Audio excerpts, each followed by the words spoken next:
सबको नमस्कार। आज जो ऐलान मैं करने जा रहा हूँ उसका असर केवल दिल्ली की शिक्षा व्यवस्था नहीं, मैं समझता हूँ कि भविष्य में हमारे देश की शिक्षा व्यवस्था पर भी बहुत गहरा असर पड़ने वाला है। आज हम लोगों ने दिल्ली की कैबिनेट में Delhi board of school education के गठन की अप्रूवल दे दी है। दिल्ली में अलग से अब एक Delhi board of school education बनाया जाएगा। ये कोई मामूली बोर्ड शिक्षा बोर्ड नहीं है। जैसे हर राज्य का अपना एक शिक्षा बोर्ड होता है, तो ऐसा नहीं है कि अब दिल्ली में हमारी सरकार है तो हमने तय किया कि हम भी एक अपना अलग शिक्षा बोर्ड बनाएंगे, ऐसा नहीं है। ये शिक्षा बोर्ड बनाने की ज़रूरत क्यों पड़ी और इस शिक्षा बोर्ड के ज़रिए हम क्या हासिल करना चाहते हैं। पूरा देश देख रहा है कि पिछले 6 साल के अंदर दिल्ली की शिक्षा व्यवस्था के अंदर क्रांतिकारी परिवर्तन हुए हैं। पिछले 6 साल में सबसे पहले हमने ये यात्रा शुरू की कि हमने दिल्ली के बजट का लगभग 25% हर वर्ष बजट का 25% पैसा शिक्षा के ऊपर खर्च करना चालू कर दिया। इससे क्या हुआ? सरकारी स्कूलों की शानदार बिल्डिंग बनने लगी, स्कूलों के अंदर अच्छी लैब्स बनने लगी, स्कूलों के अंदर अच्छे कमरे बनने लगे, स्कूलों के अंदर अच्छे ऑडिटोरियम बनने लगे, स्कूलों में स्विमिंग पूल्स बनने लगे, स्कूलों की साफ़ सफाई की व्यवस्था अच्छी होने लगी, स्कूलों की सिक्योरिटी अच्छी होने लगी, स्कूलों के अंदर टॉयलेट्स अच्छे हुए, स्कूलों के क्लासरूम्स के अंदर अच्छे डेस्क आने लगे, अच्छे ब्लैक बोर्ड्स आने लगे। एक तरह से पूरा जो सरकारी स्कूलों का ढांचा था जो कि हीन भावना से ग्रसित था, प्राइवेट स्कूलों के अंदर अच्छा इंफ्रास्ट्रक्चर होता था, सरकारी स्कूलों के बच्चों के अंदर एक हीन भावना होती थी। जब सरकारी स्कूलों पे हमने 25% बजट खर्च करना चालू किया तो सरकारी स्कूलों का पूरा काया पलट होने लगा।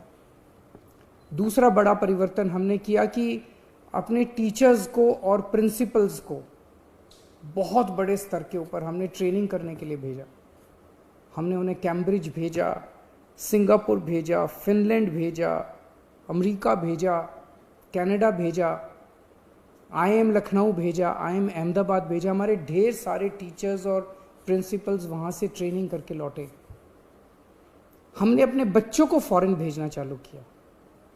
हमने अपने बच्चों को केमिस्ट्री, फिजिक्स, मैथ्स के ओलंपियाड के लिए विदेशों में भेजा। हमारे बच्चों ने भारत का नेतृत्व किया और कई जगहों से हमारे दिल्ली के बच्चे मेडल जीत के लौटे। जब ये टीचर्स और बच्चे वापस लौटे तो इनके अंदर एक ज़बरदस्त आत्मविश्वास था और कुछ कर गुजरने की इच्छा थी।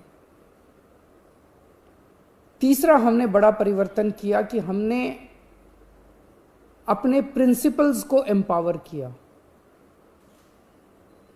अभी तक हर स्कूल के अंदर दिल्ली सरकार का डायरेक्टोरेट ऑफ एजुकेशन का बहुत ज़्यादा इंटरफेरेंस होता था, छोटी छोटी चीज़ों के ऊपर। स्कूल में कुछ भी खरीदना है, स्कूल में कुछ भी रिपेयर कराना है, सरकार से परमिशन लो। कई कई टीचर्स की पोस्ट कई कई सालों तक खाली पड़ी रहती थी।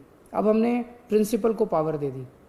प्रिंसिपल की पावर 5,000 रुपये से बढ़ा के 50,000 रुपये कर दी और उसको पावर दे दी कि अगर सरकार किसी टीचर की अपॉइंटमेंट रेगुलर नहीं कर पा रही तो वो एक सेशन के लिए बाहर से किसी टीचर की अपॉइंटमेंट करके अपना बच्चों की पढ़ाई सफ़र नहीं होनी चाहिए। हमने हर स्कूल के अंदर एस्टेट मैनेजर्स की नियुक्ति की। कई नए नए प्रयोग किए गए। सरकारी स्कूलों के बारे में कहा जाता है कि 5वीं क्लास तक भी बच्चे आते आते उनको ना अपनी किताब पढ़नी आती है, ना अपना एक लाइन पढ़नी आती है, ना गणित के बेसिक क्वेश्चंस आते हैं। उनको तैयार करने के लिए हमने मिशन चुनौती और मिशन बुनियाद जैसे कार्यक्रम, नए नए प्रयोग शुरू किए। हैप्पीनेस करिकुलम लेके आए जिससे बच्चों को मेडिटेशन कराना सिखाते हैं, बच्चों के इंटरपर्सनल रिलेशंस अपने माँ बाप के साथ, अपने परिवार के साथ, अपने दोस्तों के साथ रिश्ते अच्छे होते हैं।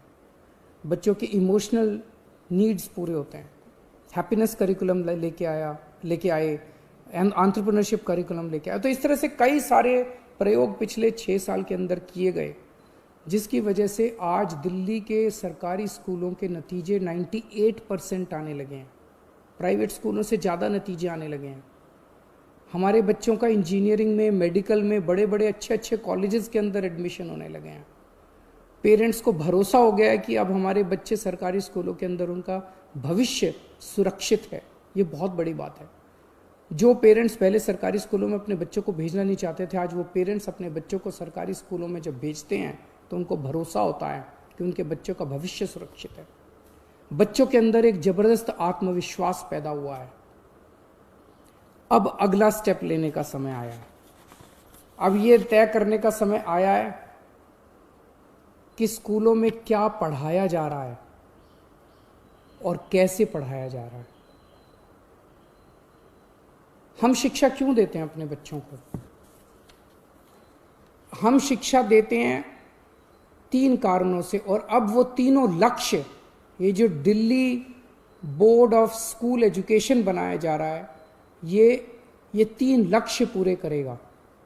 पहला लक्ष्य, हमें ऐसे बच्चे तैयार करने हैं जो कट्टर देशभक्त हों, जो अपने देश के लिए मर मिटने का जज्बा रखते हों।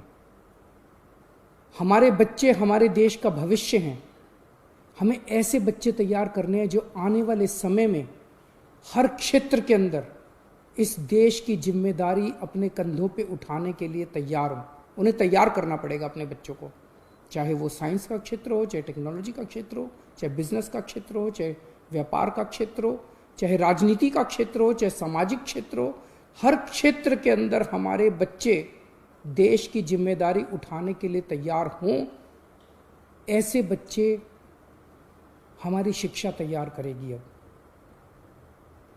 दूसरा लक्ष्य, हमारे बच्चे अच्छे इंसान बने, चाहे किसी भी धर्म के लोग हों, चाहे किसी भी जाति के लोग हों, चाहे अमीर हों, चाहे गरीब हों।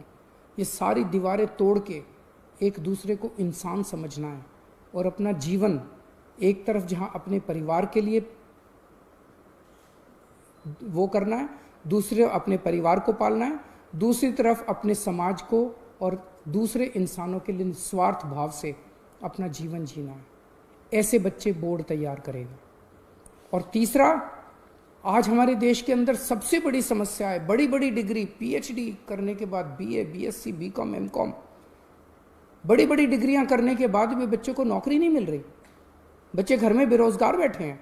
ऐसी शिक्षा का क्या फायदा? अब ये बोर्ड ऐसी शिक्षा तैयार करेगा, ऐसी शिक्षा प्रणाली तैयार करेगा। हम क्या पढ़ाएंगे, कैसे पढ़ाएंगे, ये बोर्ड बच्चों को अपने पैरों पे खड़ा होने के लिए तैयार करेगा, ताकि जब शिक्षा करके वो निकले तो वो रोजगार ढूंढने के लिए दर दर की उसे ठोकरें ना खानी पड़े। उसका रोजगार उसके साथ तैयार होना चाहिए। ऐसी शिक्षा तैयार की जाएगी। इसलिए इस बोर्ड का गठन किया जा रहा है, ऐसी शिक्षा देने के लिए, ऐसा शिक्षा का कंटेंट तैयार करने के लिए, और प्रक्रिया ऐसी बनाई जाए। आज हमारा पूरा का पूरा शिक्षा तंत्र रटने पे जोर देता है। रटो और साल के अंत में 3 घंटे के पेपर के अंदर उलट के आ जाओ।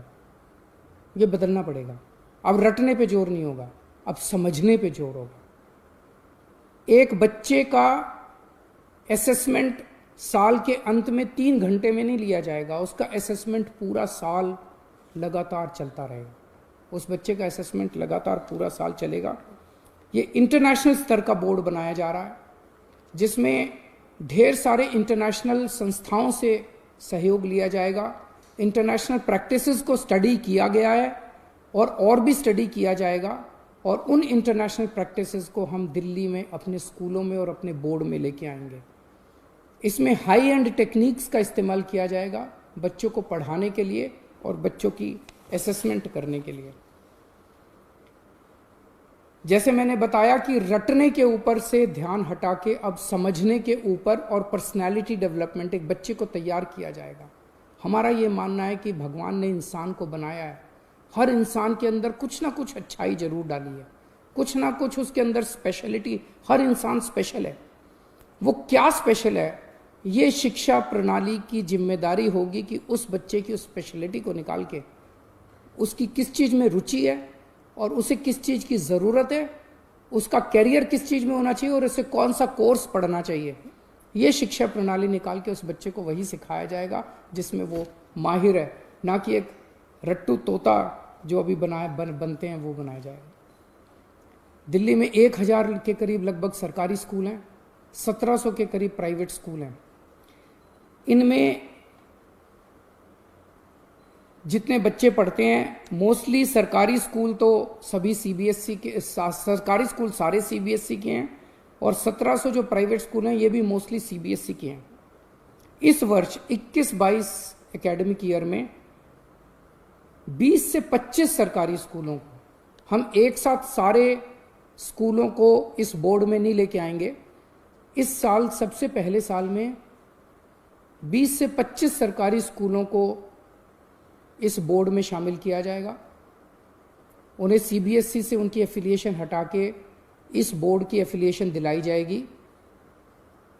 ये कौन से स्कूल होंगे इसका चयन हम वहाँ के प्रिंसिपल्स, टीचर्स, पेरेंट्स के साथ मिलकर करेंगे और हमें उम्मीद है कि 4 से 5 साल के अंदर वॉलंटैरिली सारे सरकारी स्कूल और सारे प्राइवेट स्कूल जो हैं वो इस बोर्ड में शामिल हो जाएंगे। इसकी एक गवर्निंग बॉडी होगी जिसकी अध्यक्षता एजुकेशन मिनिस्टर करेंगे। इसकी एक एग्जीक्यूटिव बॉडी होगी डे टू डे काम के लिए जिसकी अध्यक्षता एक सीईओ करेंगे। गवर्निंग बॉडी में, एग्जीक्यूटिव बॉडी में एक्सपर्ट्स होंगे, ढेर सारे इंडस्ट्री के भी होंगे, एजुकेशन के भी होंगे, प्राइवेट के, सरकारी स्कूलों के प्रिंसिपल्स होंगे, ब्यूरोक्रेट्स होंगे। और आज इस निर्णय से मैं व्यक्तिगत तौर पे बहुत ज़्यादा खुश हूँ, उत्साहित हूँ। मुझे हमेशा ये लगता था, पहले राजनीति में आने के पहले हम लोग एनजीओ में काम किया करते थे, समाज सेवा का काम किया करते थे और हमें ये लगता था कि हमारी शिक्षा प्रणाली काफ़ी ज़्यादा दूषित है जिसकी वजह से देश की कई सारी समस्याएं, अगर शिक्षा को ठीक किया जाए तो देश की कई समस्याओं का समाधान निकल सकता है। पिछले 6 साल की हमारी यात्रा काफ़ी अच्छी रही और मैं समझता हूं कि अब ये जो अगला चरण है जिसमें इस बोर्ड का गठन किया जा रहा है, इसके ज़रिए शिक्षा के क्षेत्र में मूलचूल परिवर्तन होगा और हमारे जो बच्चे शिक्षित होकर निकलेंगे वो एक तरफ देश की बागडोर संभालने के लिए तैयार होंगे और दूसरी तरफ अपने परिवार को का पालन पोषण करने के लिए भी तैयार होंगे, अच्छे इंसान बनेंगे। बहुत बहुत शुक्रिया।